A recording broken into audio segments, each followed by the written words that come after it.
نحمده ونصلي ونسلم على رسوله الكريم اما بعد فاعوذ بالله من الشيطان الرجيم بسم الله الرحمن الرحيم اذا وقعت الواقعة ليس لوقعتها كاذبة خافضة رافعة اذا رجت الارض رجا وبست الجبال بسا فقالت هباء منبثا وكنتم أزواجا ثلاثا فأصحاب الميمنة ما أصحاب الميمنة وأصحاب المشأمة ما أصحاب المشأمة والسابقون السابقون أولئك المقربون في جنات النعيم ثلة من الأولين وقليل من الآخرين صدق الله مولانا العظيم وبلغ رسوله النبي الأمين الكريم ونحن على ذلك من الشاهدين والشاكرين والحمد لله رب العالمين. برادران دینی و یقینی، قابل صد احترام حاضرین و ناظرین، موجودین و غائبین،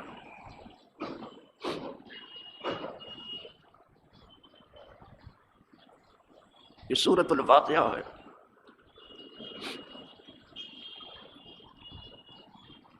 سورہ رحمان کے فوراً بعد ہے 27واں پارہ.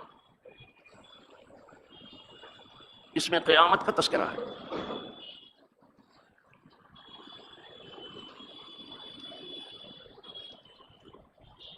آج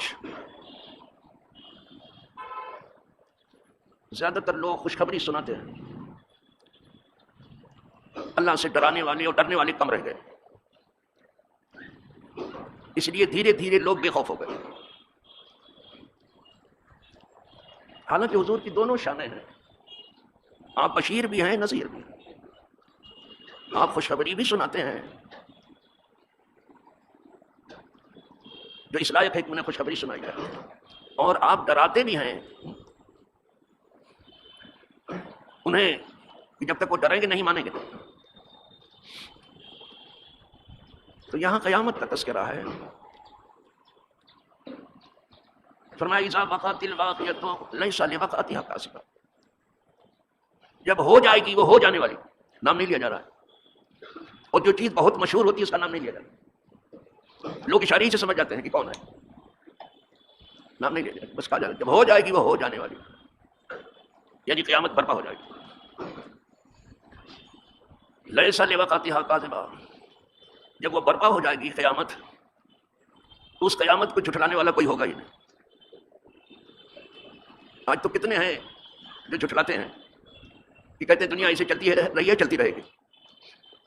کچھ تو کھلے عام کہتے ہیں اور کچھ جو ہے بس ایسے ہی سمجھ کے بیٹھ گئے ہیں. لیکن جب قیامت برپا ہو جائے گی تو اسے جھٹلانے والا کوئی نہیں ہوگا. وہ قیامت کیا کرے گی؟ خافضۃ رافعہ، کسی کو نیچا کرے گی، کسی کو اونچا کرے گی. کتنے اونچے ہیں ان کو بالکل نیچے کر دیا جائے، کتنے نیچے ہیں ان کو بالکل اوپر کر دیا جائے. یہ نہیں کہ ہم دنیا میں بھی اوپر ہیں تو وہاں بھی اوپر ہو جائیں گے، یہ بہت مشکل ہے. یہ خواب ہو سکتا ہے کسی دیوانے کا. یہاں سرمایہ داروں نے یہ سمجھ لیا ہے کہ ہم دنیا میں اونچے تو وہاں بھی اونچے ہی رہیں. نہیں، ایسے نہیں ہوگا بابا. کتنے اونچے ہیں یہ بالکل نیچے کر دیا جائے، اور کتنے بہت نیچے ہیں بہت اوپر کر دیا جائے. خافضۃ رافعہ. یہ سب کب ہوگا؟ اذا رجت الارض رجا، جب زمین تھر تھرائے گی، جو تھر تھرانے کا. قیامت ایک زلزلہ ہے جو کسی نے دیکھا ہے نہ سنا ہے کبھی ایسا ہوگا. زمین اس طرح تھر تھرائے گی کہ کبھی نہ دیکھا ہے کسی نے نہ سنا ہے. وبست الجبال بسا، اور پہاڑ آپس میں ٹکرا کے ریسا ریسا ہو جائے، چونی چونی ہو جائے. کس قدر کانپے گی. پہاڑوں کا تذکرہ اس لیے آ رہا ہے کہ یہ زمین جب بنائی گئی تو اس وقت بھی ہلتی تھی. یہ لگتا تھا اس کو جوڑی بخار ہے، اس کو کبھی تھی اس وقت بھی جب بنائی گئی تھی. تو پہاڑوں کے لنگر ڈالے گئے اس کے اوپر، تب یہ ٹھہر گئے. پہاڑوں کا بوجھ ڈالا گیا اس کے اوپر. تو وہی پہاڑ تو اس کو سنبھالے ہوئے ہیں. لیکن وہ زمین پر اتنی تھر تھراہٹ ہوگی قیامت میں، پہاڑ جو ہے آپس میں ٹکرا کر کے چونی چونی ہو جائیں گے، ریزہ ریزہ ہو جائیں گے۔ اب کوئی جاننا چاہتا ہے کہ پہاڑ ٹکرا کے ریزہ ریزہ ہو جائیں گے، ٹکڑے ٹکڑا نہیں، ٹکڑا بڑا ہوتا ہے، اس لیے اگر ٹکڑا کہوں تو بات صحیح نہیں بنے گی ترجمے میں، ریزہ ریزہ ہو جائیں گے۔ اب قرآن اس بتا رہا ہے کیسے ریزہ سمجھ رہے ہو تو، فکانت ہباء منبثا۔ کہا شام کے وقت جب سورج غروب ہوتا ہے تم اپنے روشن کو دیکھو، روشن دان کو، جن کا گھر قبلہ رخ ہے، شام کے وقت جب سورج غروب ہوتا ہے تو اپنے روشن کو ذرا سے دیکھو تو آپ اس وقت باریک باریک ذرے آپ کو اس روشن سے دکھائی دے، بہت باریک ہے، لیکن دھوپ جو ہے پڑ رہی ہے اس پر اس لیے ایک دم سے ریزہ ریزہ ہو جائے، یعنی غبار ہو جائیں گے پہاڑ۔ پہاڑ جو زمین کو ہلنے سے روکے وہ خود جو ہے ریزہ ریزہ ہو جائیں گے اور بکھرے ہوئے غبار کی طرح سے ہو جائیں گے۔ تو اب انسانوں کا کیا حال ہوگا؟ اب انسانوں کا حال شروع ہو رہا ہے، اب انسانوں کا حال شروع ہو رہا ہے۔ فَكُنْتُمْ أَزْوَاجًا ثَلَاثًا، اس وقت تم 3 گروہوں میں بانٹ دیے جاؤ گے، آدمی کے 3 گروہ ہوں گے اس وقت۔ آج بھی 3 ہی تو ہیں، وہاں بھی 3 ہو جائے گا۔ اس سے پہلے جو بیان کر رہا تھا 3 ہی کی بات کر رہا تھا کہ مہاجرین ہوں گے، انصار ہوں گے اور ان کے بعد آنے والے ہوں، 3 ہی کی بات کر رہا تھا نا میں۔ یہاں بھی 3 ہو جائیں گے، لیکن ان کی کیفیت الگ ہوگی۔ انسان 3 گروہوں میں بٹ جائیں گے۔ فَكُنْتُمْ أَزْوَاجًا ثَلَاثًا، ثلاثہ 3 کو کہتے ہیں۔ تو پوری انسانیت اولین سے لے کے آخری تک 3 گروہوں میں بٹ جائے گی۔ اب ان گروہوں کا تذکرہ، فَأَصْحَابُ الْمَيْمَنَةِ مَا أَصْحَابُ الْمَيْمَنَةِ، ایک گروہ ہوگا جو سیدھی طرف والا ہوگا، اس لیے کہ اس کا سب کام سیدھا تھا، آئی بات، وہ ٹوپی نہیں پہناتا تھا۔ فَأَصْحَابُ الْمَيْمَنَةِ مَا أَصْحَابُ الْمَيْمَنَةِ، تو کچھ سیدھی طرف والے ہوں گے جن کا دنیا میں بھی کام صرف سیدھا سیدھا تھا، الٹا پھرنا نہیں تھا، الٹ پلٹ نہیں تھی، وہ اصحاب میمنہ۔ اب یہاں تو ماشاءاللہ میمن قوم ہے، یہ قوم ہے، یہ گروہ نہیں ہے، اس کا نام میمن ہے۔ میں جس کی بات کر رہا ہوں وہ ہیں جن کا تمام کام دنیا میں بھی سیدھا تھا، الٹے کام سے بہت پرہیز کرتے تھے، نہ بابا میں یہ کام نہیں کرتے۔ فرمایا فاصحاب المیمنہ ما اصحاب المیمنہ، خود قرآن نے پوچھا تو سیدھی طرف والے ہو تم کیا جانو کہ کون ہے سیدھی طرف والے؟ خود ہی قرآن پوچھ رہا، تمہیں کیا پتا کہ سیدھی طرف والے کون ہے؟ یہاں اتنا ہی کہہ دیا بس، تم کیا جانو ما اصحاب، یعنی ان کی شان تم کیا پہچانو گے جو سیدھی طرف والے ہیں، ما اصحاب واصحاب المشأمۃ ما اصحاب المشأمۃ، اور الٹی طرف والے، اور تم کیا جانو کہ الٹی طرف والے کون ہیں؟ ان کا کوئی کام سیدھا تھا ہی نہیں، نہ ان کی فکر سیدھی تھی، نہ ان کی بات سیدھی تھی، نہ ان کا کام سیدھا تھا۔ یہ اس فلسفے پر عمل کر رہے تھے کہ کما کے کون بڑا ہوا ہے؟ جو بڑا ہوا پاندہ بازی کر کے ہی ہوا، انا للہ و انا الیہ راجعون، ٹوپی پہنا کے بڑا ہوا، انا للہ و انا الیہ، اور یہ وہ کہ سچ بول کر کے کون دھندا کر سکتا ہے، انا للہ۔ کہاں دیکھا تم نے سچوں کو؟ کاش کہ کسی ایک سچے سے آپ کی ملاقات ہو جاتی تو آپ اچھے ہو جاتے، ایک سے بھی ملاقات ہوئی ہوتی، لیکن اس سے اتنا پرہیز کرتے ہیں کہ کہیں اس کا سایہ پڑ گیا تو میرا دھندا خراب ہو جائے گا، انا للہ۔ قرآن کہہ رہا ہے دوسرا کرو جو ہے وہ بائیں طرف والا ہوگا، الٹی طرف والا، اور تم کیا جانو کہ وہ بائیں طرف والا کون ہے؟ یعنی اس کا برا حال تم کیا سمجھو گے کہ کتنا اس دن اس کا برا حال ہوگا بائیں طرف والے کو؟ تمہیں پتا نہیں کہ اس دن کیا حال ہوگا، آج جو کرنا ہے کر لیں، لیکن تمہیں کیا معلوم کہ اس کا کیا برا حال ہوگا الٹی طرف والے کا؟ یہ 2 گروہ ہو گئے، سیدھی طرف والے اور الٹی طرف۔ تیسرا گروہ دیکھو، تیسرا جو ہوگا والسابقون السابقون، اور آگے بڑھ جانے والے۔ تو پھر کیا کہنا آگے بڑھ جانے والے، کیا پردے میں بیان کیا، اور نیکیوں کی دوڑ میں آگے بڑھ جانے والے، سیدھے کو بھی پیچھے چھوڑ دیا، الٹے کو بھی چھوڑا، نیکی کی دوڑ میں آگے نکل گئے، یہ ہے سابقون الاولون۔ یہ دیکھتے بھی رہتے ہیں لیکن ہمت نہیں ہوتی کچھ کرنے کی، اس سے تھوڑے فائدہ پہنچے بھیا کہ ہم نے سن لیا تھا، بہت اچھا بات سن لیا تھا، بڑا اچھا بیان سن لیا، اس سے تھوڑے کچھ ہوگا بابا۔ اب قرآن کی تعریف کر رہا ہے سابقون سابقون، اور وہ آگے بڑھ جانے والے، تو کیا کہنا پھر آگے بڑھ جانے والے؟ اولئک المقربون، یہی مقربین بارگاہ، ان کے درجات اتنے اوپر ہیں، اتنے بلند ہیں مقربان بارگاہ کے، کہ جو آپ میں نیکوکار لوگ ہیں، بہت اچھا کرنے والے، جب ان کے سامنے آ جائیں گے نا تو ان کی نیکیاں بھی گناہ اپنے کو لگنے لگیں گے، اتنے اونچے ہیں، ان کی بات کر رہا ہوں۔ اسی لیے کہا گیا ہے حسنات الابرار سیئات المقربین، نیکوں کی نیکیاں مقربین بارگاہ کے نزدیک گناہ ہیں، بہت اوپر والوں کی بات ہے۔ ابھی یہ تیسری جماعت جو بہت آگے بڑھ جانے والی ہے، اس کو خود حضور نے کھولا ہے اب حدیث لاؤں میں. یا سابقون ہیں کون؟ اس لیے کہ دین عقل سے نہیں ثابت ہوتا. یہ اور بات ہے کہ دین عقل کے مطابق ہے لیکن عقل سے پروف نہیں ہوتا. وہ کتاب اللہ و سنت رسول اللہ سے اور اجماع امت سے اور قیاس مجتہد سے آپ کو لینا پڑے گا، خاص طور سے کتاب اللہ سے. کہنے والوں نے تو امام رازی رحمۃ اللہ علیہ کے لیے کہہ دیا کہ اگر استدلال کارے دین بدے فخر رازی رازدار دین بدے. اگر دلیل اور استدلال سے دین ثابت ہوتا تو امام فخر الدین رازی دین کے سب سے بڑے رازدار ہوتے. رازدار تو ہیں وہ، لیکن وہ جو وہ کہنا چاہتے وہ الگ بات ہے. آئیے حضور سے سمجھ لیں یا سابقون پھر ہیں کون؟ آگے بڑھ جانے والے. حضور سے سن لیں بس سب سمجھ میں آ جائے. حضور جیسا کوئی سمجھانے والا پیدا نہیں ہوا، اور صحابہ جیسا سمجھنے والا اور اہل بیت جیسا سمجھنے والا جلدی سے کوئی پیدا نہیں ہوا. سمجھا تو ہم لوگ بھی رہے ہیں لیکن اب سمجھ لو، ایڑی چوٹی کا بھی زور لگا دیں تو کتنے لوگوں کی دکان پر جوں تک نہیں دیکھتی، جانتے ہی نہیں کچھ. ان کو دین کی اہمیت معلوم ہی نہیں ہے، دین تعریف ان کو نہیں معلوم، اور سمجھتے ہیں ان کو سب معلوم ہے. تو جہل مرکب میں وہ مبتلا کیسے سمجھ میں آئے گا؟ ادھر ادھر سے کچھ اڑتی ہوئی باتیں سن لی بس اڑے چلے جاتے ہیں ہر ہوا کے جھونکے پر. تو چاہیے پوچھ لیں کہ سابقون، حضور سمجھا رہے ہیں کہ سابقون ہیں کون؟ حضور نے فرمایا سابقون هم الذین اذا اوتوا الحق قبلوا. یہ سب سے آگے بڑھ جانے والی گروہ کی بات ہے جس کا نیکی میں کوئی مقابلہ نہیں ہے. حضور سمجھا رہے ہیں کہ یہ وہ لوگ ہیں سابقون سب سے آگے بڑھ جانے والے کہ جب ان کے سامنے حق پیش کیا گیا، سچائی پیش کی گئی، سب سے بڑھ کر کے انہوں نے آگے قبول کر لیا اس کو. دیکھا یہ پیچھے نہیں رہے. صدیق اکبر کے بعد جیسے ویسے قبول کر لیا، مولا علی کے سامنے جیسے پیش کی گئی ویسے قبول کر لیا، سیدہ خدیجہ کے لیے جیسے پیش کیا ویسے قبول کر لیا اسی وقت، ذرا بھی دیر نہیں کی. مولا علی کے سامنے جیسے پیش کیا ویسے قبول کر لیا، ذرا بھی دیر نہیں کی. اب جب ان کے سامنے دعوت حق پیش کی گئی تو سب سے پہلے بڑھ کر کے انہوں نے قبول کر لیا. جب سچائی ان کے سامنے پیش کی گئی آگے بڑھ کے قبول کر لیا. اب سچائی سے بھاگنے والے کیسے قبول کریں گے؟ جن کا فلسفہ یہ ہے کہ کہیں دھندا بھی سچ بول کے وہ انا للہ و انا الیہ.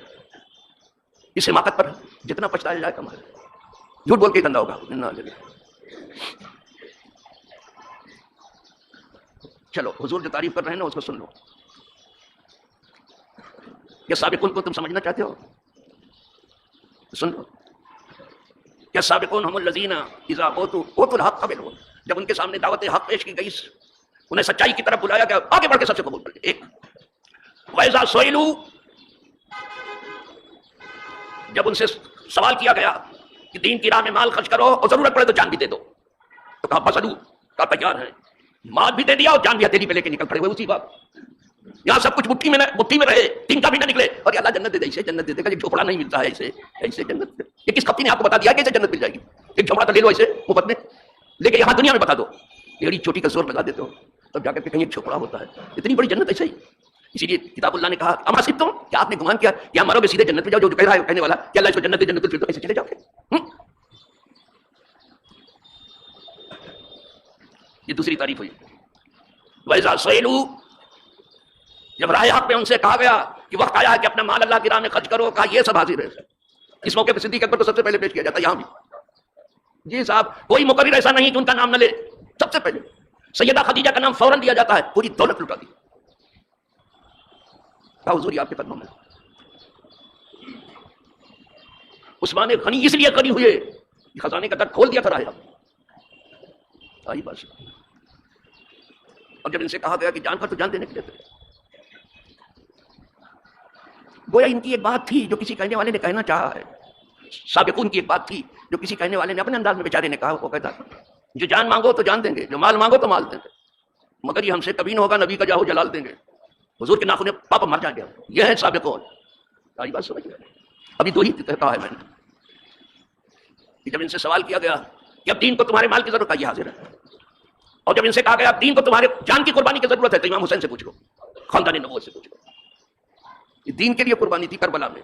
وہ بڑا مزہ لے لے کے لوگ سنتے ہیں، کہتے ذرا صاحب آج علی اصغر کی شہادت سنائی، علی اکبر کی، ذرا انگلی میں خراش تو آنے دو. بڑا مزہ لے لے کے سنتے. وہ مزے کے لیے ہے، وہ کہانی قصہ سن رہے ہو کیا آپ؟ جو رونے دھونے کی جگہ ہے، آنسو بہانے کی جگہ ہے، وہاں مزہ لے رہے ہو آپ. کیا تمہاری فکر ہو گئی ہے؟ کیا تمہاری سوچ ہو گئی ہے؟ چلو حضور کی تعریف کر رہے ہیں، پھر آگے بڑھتے ہیں. وَإِذَا سُئِلُوا، جب راہ حق میں ان سے سوال کیا جائے کہ دین کو تمہارے مال کی ضرورت کا حاضر ہے، تمہارے جان کے کا حاضر ہے. ویسا حکموں، اب جب وہ مسند اقتدار پر ہوں، یعنی حاکم ہوں، شاہ ہوں، شہنشاہ ہوں، کچکلا ہوں، تو حکموں کا حکم انفسہم، جب وہ دوسروں کے لیے فیصلہ کرتے ہیں تو ایسا کرتے ہیں جیسے اپنے اوپر کر رہے ہیں. یہ اپنے جیسا کہ ہمارا معاملہ ہوتا تو کیا ہوتا، یہ اپنے جیسا. دوسروں کے ساتھ وہی کرو جو دوسروں سے آپ امید کرتے ہو.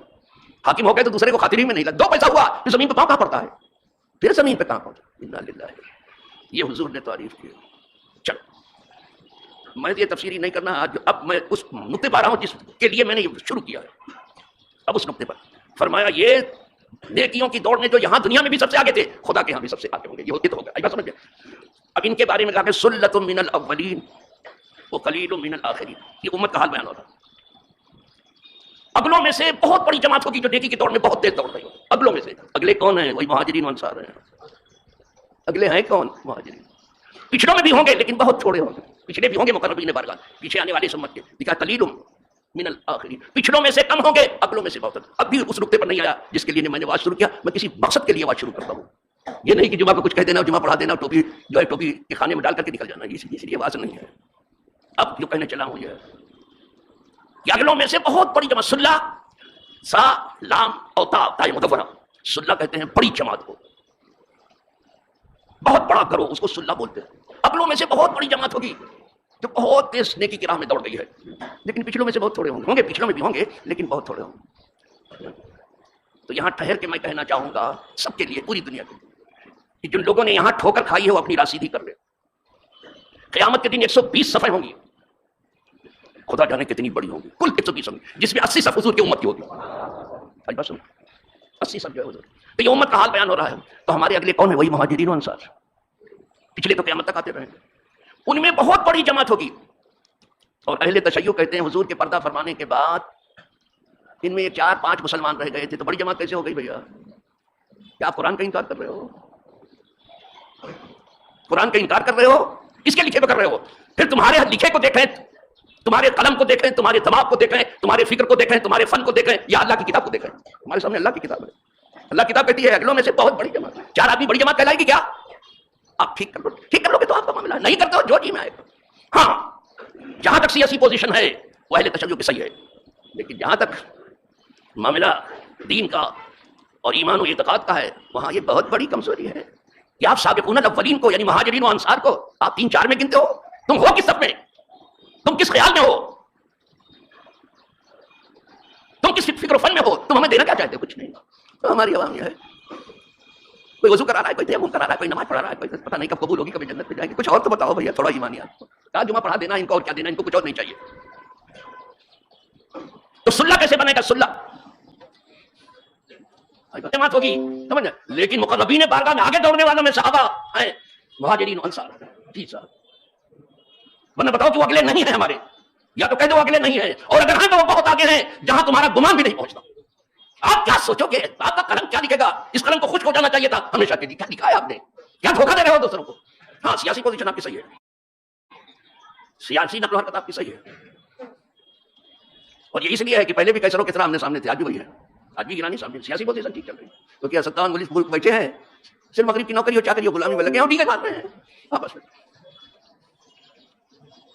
یہ تو چونکہ آج کہہ دیا، یہ آپ کو جو ہے غور کرنے کے لیے چھوڑ دیا ہے. کوئی اپنی اصلاح کر لیتا تو اچھا، نہیں تو ہم کو کیا پڑی. ہماری ذمہ داری یہ نہیں ہے کہ ہم کسی کی اصلاح کریں. ہم ایک موقف اپنا علمی پیش کر دیتے ہیں، آپ دیکھتے رہو انشاءاللہ. یہ تو میں نے آج تھوڑے مقربین بارگاہ کے تھوڑا سا کہا ہے، ایک ذرہ کے برابر ہے. یہ نہ سمجھنا کہ سب پڑھ کے فارغ ہو گئے. پھر انشاءاللہ اللہ زندہ رہا آئندہ جمعہ تک تو سیدھی طرف والوں کو سامنے رکھوں گا. آپ کو کہ سیدھی طرف والے کون ہیں؟ نہیں تو کچھ آپ کی سمجھ میں نہیں آئے کہ کیسے سیدھی طرف والے ہو گئے. کیا میں جماعت پیدا ہوئے تو سیدھے ہو گئے کیا؟ نو، ان کا تذکرہ کلام آپ موجود ہے. تو الحمدللہ رب یہ ہمارا موقف تھا. بہت بڑی جماعت ہے مقربین بارگاہ کی، صحابہ میں بہت بڑی، کیا کہنا صاحب. اسی لیے تو حضور نے فرما دیا کہ میری اہل بیت وہ نیکی کی دوڑ میں بہت آگے ہیں. ارے وہ نہیں دوڑیں گے تو اہل بیت تو کون دوڑے گا؟ گھر والے نہیں دوڑیں گے تو باہر والے کیسے؟ اور ہمارے صحابہ نیکی کی دوڑ میں بہت آگے ہیں. آپ کا گمان بھی وہاں، آپ کا خیال بھی وہاں نہیں پہنچ سکے گا، آپ کا قیاس بھی کچھ کام وہاں نہیں کرے گا. بہت آگے ہیں. کیسے اپنے بڑے کو سمجھ سکیں گے؟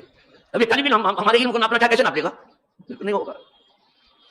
وہ تو جب ہم سے زیادہ جاننے والا ہمارا شیخ آئے گا تو کہے گا اس کا جرا بتائیے میں سب کی مجال پر. اسی لیے فرمایا سرکار کہ میرے صحابہ کو تم کیا سمجھو؟ لا تسبوا اصحابی، میرے صحابہ کو برا بھلا مت کہو. جانتے تھے کہ برا بھلا کہا جائے گا جب یہ روک دیا.